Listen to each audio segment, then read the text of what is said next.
तो फ्रेंड्स, आज जो हम लोग क्वेश्चन सॉल्व करने वाले हैं वो है +1। तो इस क्वेश्चन को एक बार देख लेते हैं। You are given a large integer represented as an integer array digits where each digits at index of 5 is the ith digit of the integer. The digits are ordered from most significant to least significant in the left to right order. The large integer does not contain any leading zeros. तो overall इस question में हमें ये करने को कहा गया है कि हमें एक डिजिट्स नाम का इंटीजर अरे प्रोवाइड किया गया है और ये जो इंटीजर अरे है ये एक नंबर को रिप्रेजेंट करता है। तो हमें इस नंबर में 1 ऐड करके उसको उस इंटीजर अरे को रिटर्न कर देना है। जैसे यहाँ पे आप देख सकते हैं, जैसे ये देखिए हमारा डिजिट्स अरे जो है वो है 1 2 3। अब इसको अगर एक नंबर फॉर्मेट में देखा जाए तो ये हो जाएगा 1 2 3 के इक्वल होगा। तो हमें क्या करना है कि इस 1 2 3 में 1 ऐड कर देना है। तो ये टोटल हो जाएगा 1 2 4 यानी कि 124 और हमें फाइनली 124 को रिटर्न कर देना है। और ये एक सिंगल वैल्यू की तरह नहीं, एक इंटीजर अरे का वैल्यू की तरह हमें रिटर्न कर देना है। यहाँ देखिए सेकंड एग्जांपल में जैसे यहाँ 4321 है, तो ये 4321 में अगर हम लोग 4321 में अगर हम लोग 1 ऐड करेंगे तो ये हो जाएगा 4322, इसलिए यहाँ पे 4322 रिटर्न किया गया। तो हमारे थर्ड एग्जांपल में जो इनपुट वैल्यू है वो है 9। अब 9 में जब हम लोग 1 ऐड करते हैं तो वो टोटल हो जाता है 10। अब 10 को रिटर्न करने के लिए हमें जो है इस इंटीजर अरे का साइज़ को एक बढ़ाना पड़ जाएगा। चूँकि ये देखिए 9 है, इसमें नंबर ऑफ़ एलिमेंट्स 1 है, वहीं 10 में नंबर ऑफ़ एलिमेंट्स 2 है। तो हम लोग ये भी देखेंगे कि इस स्पेशल केस को कैसे हम लोग हैंडल करने वाले हैं। चलिए अब हम लोग इसका सॉल्यूशन देख लेते हैं। देखिए इसमें तो 3 तरह के केसेस हो सकते हैं। एक तो होगा कि अगर हम लोग को एक सिंपल वैल्यू है जैसे 1 2 5, यानी अगर हमारा जो डिजिट्स अरे है वो 1 2 5 अगर रिप्रेजेंट कर रहा होगा तो हम इसमें सिंपल 1 ऐड करके रिटर्न करने वाले हैं 126। लेकिन अगर हमारा जो वैल्यू होगा वो होगा 1 2 9, तब हम लोग जो वैल्यू रिटर्न करेंगे वो होगा 130। यानी कि अगर ये 129 होगा तो हम लोग 130 रिप्रेजेंट करेंगे। यानी कि अगर हमारा लास्ट वैल्यू 9 से कम होता है तब हम लोग उसमें 1 ऐड करके रिटर्न कर देते हैं। लेकिन अगर वो लास्ट वैल्यू 9 के इक्वल होता है या 9 से ग्रेटर होता है तब हम लोग जो है उस इंडेक्स पे 0 को ऐड कर देते हैं और उसके जो नेक्स्ट इंडेक्स है यानी कि ये 2 वाला इंडेक्स पे हम लोग 1 ऐड कर देते हैं। इसलिए यहाँ पे ये हो गया है 3।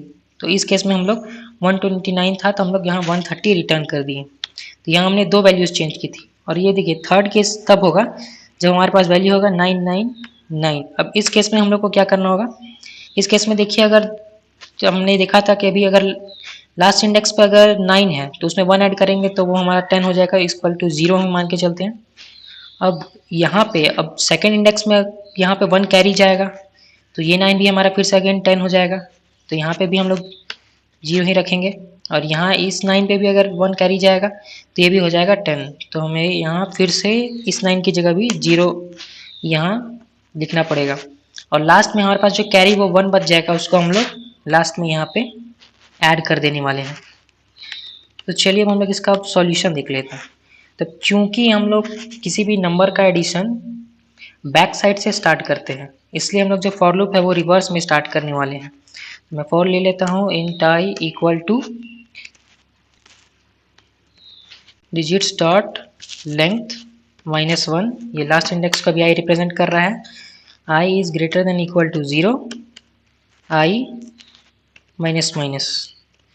तो ये फॉर लूप हमारा डिजिट्स अरे का लास्ट इंडेक्स से लेकर फर्स्ट इंडेक्स तक रन करने वाला है। अब हम लोग चेक करेंगे if digits at index of I is less than 9, अगर ये 9 से कम होता है तो हमें क्या करना है, तो हम digits at index of I यानी कि अभी जो हम लास्ट इंडेक्स पे हैं उसका हम लोग वैल्यू जो है वो 1 से बढ़ा देंगे और हम लोग ये जो डिजिट्स अरे है इंटीजर अरे इसको हम लोग यहीं रिटर्न कर देंगे। ये जो है हमारा इस केस को हैंडल कर रहा है। जैसे कि अगर हमारा 123 वैल्यू हुआ तो अगर इस पर हम लोग ये फॉर लूप रन होगा तो सबसे पहले हम लोग का लास्ट इंडेक्स में मिलेगा 3। तो हम यहाँ देख रहे हैं digits at index of 5 is less than 9, तो हमारा 3 जो है 9 से कम है, इसलिए हम लोग इस 3 को इसमें 1 ऐड कर दे रहे हैं और उसे ही रिटर्न कर दे रहे हैं। तो इस समय जो 123 जब इनपुट वैल्यू होगा तो यहाँ पे रिटर्न हो जाएगा 124। अब सेकंड केस देखते हैं कि जैसे कि अगर सेकंड केस ऐसा हो सकता है जब हमारा जो लास्ट नंबर है वो अगर 9 हो गया, यानी कि वैसे अगर 1 to 9 हुआ, तब हम लोग इसको कैसे हैंडल करें।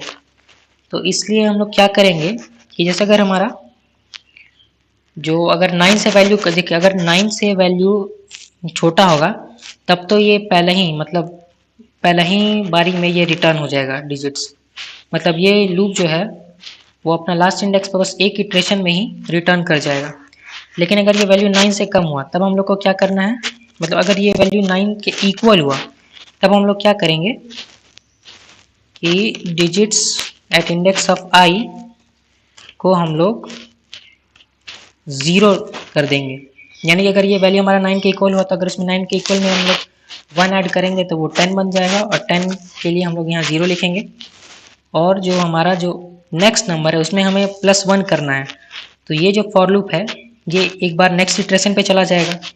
नेक्स्ट इटरेशन पे देखिए डिजिट्स एट इंडेक्स ऑफ आई अगर लेस देन 9 होगा तब वहाँ पे उसका एक वैल्यू बढ़ जाएगा और ये डिजिट इंटीजर अरे रिटर्न हो जाएगा। और अगर उस इंडेक्स पे भी अगर हमारा वैल्यू 9 के इक्वल हुआ तो वहाँ पे उस इंडेक्स पे भी ये जो है हमारा 0 का वैल्यू असाइन हो जाएगा। जैसे कि अगर ये 199 हुआ तो पहले इटरेशन में जो हमारा लास्ट इंडेक्स है वो 0 बन जाएगा।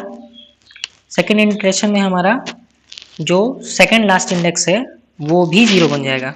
और थर्ड इटरेशन में हमारा जो फर्स्ट इंडेक्स पे है, यानी कि जैसे थर्ड इटरेशन में जो जाएगा तो हमारा जो 1 जो है, ये जो ये वाला 1 है, थर्ड इटरेशन में ये लेस देन 9 है तो वहाँ इस 1 में हम लोग यहाँ 1 ऐड कर दे रहे हैं यहाँ digit at index of I plus equal to 1 से। तो उस लास्ट वाले में जो ये है थर्ड इटरेशन में हमारा जो 1 है वो 2 बन जाएगा और पहले के वैल्यूज तो 0 थे और ये उसी समय रिटर्न हो जाएगा।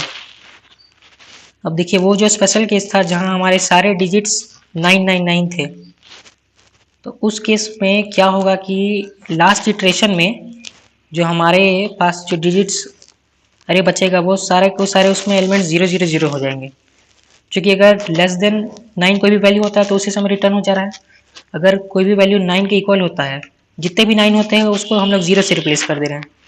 तो अगर सारे के सारे नंबर 9 रहेंगे, डिजिट्स इंटीजर अरे है जो उसमें सारे नंबर 9 रहेंगे, तो उन सारे की जगह वो 0 से रिप्लेस हो जाएगा इस फॉर लूप के एंड में। इस फॉर लूप के मिडिल में नहीं, इस फॉर लूप के एंड में सारे के सारे डिजिट्स अरे के वैल्यू 0 में बदल जाएंगे।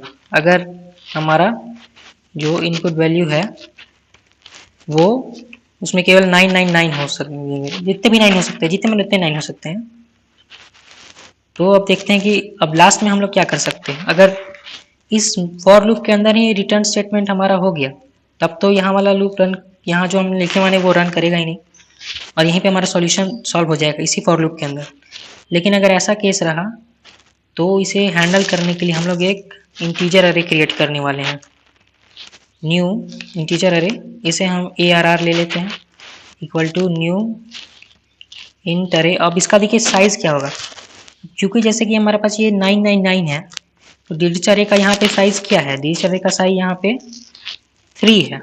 लेकिन जब हम लोग इसमें 1 ऐड करते हैं 999 में तो ये 1000 हो जाता है, तो यहाँ पे इसका साइज क्या हो जाता है 4। इसलिए हम लोग इस जो अरे जब भी क्रिएट कर रहे हैं उसका जो हम लोग लेंथ रखेंगे वो रखेंगे डिजिट्स डॉट लेंथ +1, यानी कि इस इंटीजर अरे का जो लेंथ है उसमें हम लोग 1 ऐड कर देंगे। जैसे कि आप यहाँ पे देख सकते हैं इसका लेंथ 3 रहा और यहाँ इसका वाला जब 1000 हुआ तो ये लेंथ 4 बन गया। अब जब भी हम कोई अरे को इनिशियलाइज करते हैं तो उसके सारे एलिमेंट्स 0 हैं, तो इस बात का हम लोग फ़ायदा उठाने वाले हैं। तो हमें बस करना क्या है कि जो हमारा अरे है उसका स्टार्टिंग इंडेक्स का वैल्यू हम लोग उसको 1 असाइन कर देंगे और फिर हम लोग ये ARR को रिटर्न कर देंगे। तब इससे होगा क्या कि देखिए हमारा जो बाकी सारा इंडेक्स था वो तो 0 ही होगा और फर्स्ट इंडेक्स पे हम लोग जो है 1 असाइन कर दे रहे हैं, तो इससे हमें अपना सॉल्यूशन मिल जाएगा। जैसे कि अगर ये देखिए अगर ये 999 होता तो इस फॉर लूप के एंड में ये जो 999 है हमारा, 000 बन जाता। और फिर हमने क्या किया है, तो हमें इसमें बस एक स्टार्टिंग में 1 ऐड करना था, यानी कि इसे 1000 बनाना था। इसलिए हमने यहाँ पे एक अरे क्रिएट किया जो कि इसके लेंथ से बस एक ज़्यादा है। और फिर हमने उसका स्टार्टिंग इंडेक्स में जो है हमने 1 ऐड कर दिया, तो हमारा ओवरऑल ये 1000 बन गया और उसी को हमने एंड में रिटर्न कर दिया है। चलिए अब एक बार रन करके देख लेते हैं। ये देखिए हमारा जो सारा टेस्ट केस है एक्सेप्ट हो चुका है, 0 माइक्रोसेकंड रन टाइम। सबमिट करके देखते हैं एक बार। तो ये सॉल्यूशन सबमिट हो रहा है। तो ये देखिए हमारा सॉल्यूशन एक्सेप्ट हो चुका है। रन टाइम देख सकते हैं आप, 0 माइक्रोसेकंड बीट्स 100%। तो चलिए किसी नेक्स्ट वीडियो में मिलेंगे किसी नए क्वेश्चन के लिए साथ। तब तक के लिए keep learning and keep coding.